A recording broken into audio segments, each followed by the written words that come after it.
మోకాళ్ల నొప్పులతో బాధపడేవారు జాయింట్ రీప్లేస్మెంట్ చేయించుకునేందుకు భయపడాల్సిన పని లేదు. కరీంనగర్ మెడికోవర్ ఆసుపత్రి ఆర్థోపెడిక్ సర్జన్ల డాక్టర్ వేణుగోపాల్, డాక్టర్ రాకేష్ అన్నారు. బుధవారం ఆసుపత్రిలో ఏర్పాటు చేసిన విలేకరుల సమావేశంలో వారు మాట్లాడారు. శరీరంలోని అన్ని భాగాలకు చేస్తున్న సర్జరీల మాదిరిగానే మోకాలు, తొంటి సర్జరీలలో అత్యాధునిక టెక్నాలజీ అందుబాటులోకి వచ్చిందన్నారు. 50 సంవత్సరాలు దాటిన వారిలో మోకాలు, కీలు అరుగుదల సహజంగానే ఉంటుంది అన్నారు. అయితే ఇందులో 4 స్టేజీలు ఉంటాయన్నారు. ఎంఆర్ఐ పరీక్ష ద్వారా కీళ్ల అరుగుదల ఏ స్టేజ్లో ఉందో తెలుసుకునే అవకాశం ఉంటుంది అన్నారు. 1-2 స్టేజీలలో PRP, హైల్రోనిక్ ఇంజెక్షన్లు, మెడికేషన్, ఫిజియోథెరపీతో కొంత ఉపశమనం కలుగుతుందని, అది కూడా 50% మాత్రమే ఫలితం ఉంటుందని తెలిపారు. అయితే 3-4 స్టేజీలలో మాత్రం ఖచ్చితంగా మోకాలు రీప్లేస్మెంట్ సర్జరీ తప్పనిసరిగా చేసుకోవాల్సి ఉంటుందన్నారు. ఎవరైనా 3-4 స్టేజీల్లో కూడా ఈ ఇంజెక్షన్లతో గుజ్జు పెరుగుతుందని, మోకాలు, తొంటి నొప్పులు మాయం చేస్తామని చెప్తే చేసే ప్రకటనలను కూడా నమ్మి మోసపోవద్దన్నారు. స్టెరాయిడ్స్ ఇవ్వటం వల్ల సర్జరీ కూడా చేయలేని పరిస్థితి వస్తుందన్నారు.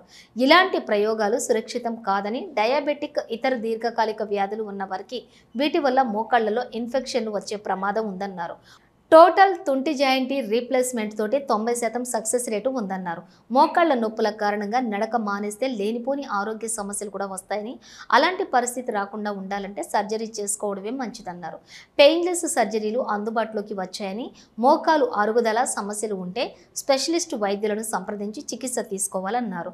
ఆసుపత్రి సెంటర్ హెడ్ గుర్రం కిరణ్ ఆధ్వర్యంలో జరిగిన ఈ విలేకరుల సమావేశంలో anaesthesia head doctor Vinay, superintendent doctor Priyanka, marketing manager Kota Karnakar తదితరులు పాల్గొన్నారు. రావడానికి రీజన్స్ వచ్చేసి ఒకటేమో వయసు వల్ల వస్తుంది, అంటే చాలా years wear and tear changes వల్ల వస్తుంది.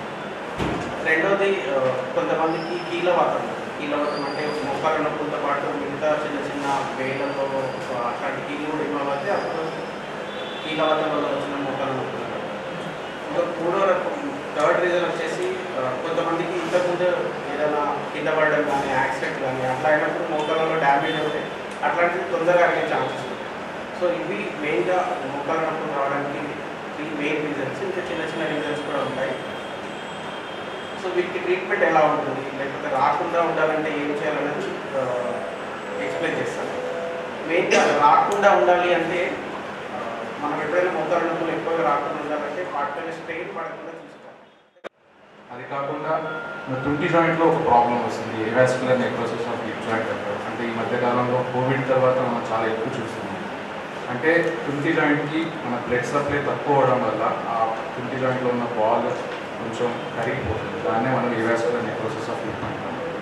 దానికి కూడా చాలామంది బయట ప్రమోట్ చేస్తూ ఉంటారు. ఇంజెక్షన్స్ తీసుకోవడం వల్ల అది ప్రాబ్లం ప్రివెంట్ చేయొచ్చు, మనం కొన్ని ఎలక్ట్రోమాగ్నెటిక్ థెరపీ వల్ల ప్రాబ్లం ప్రివెంట్ చేయొచ్చు.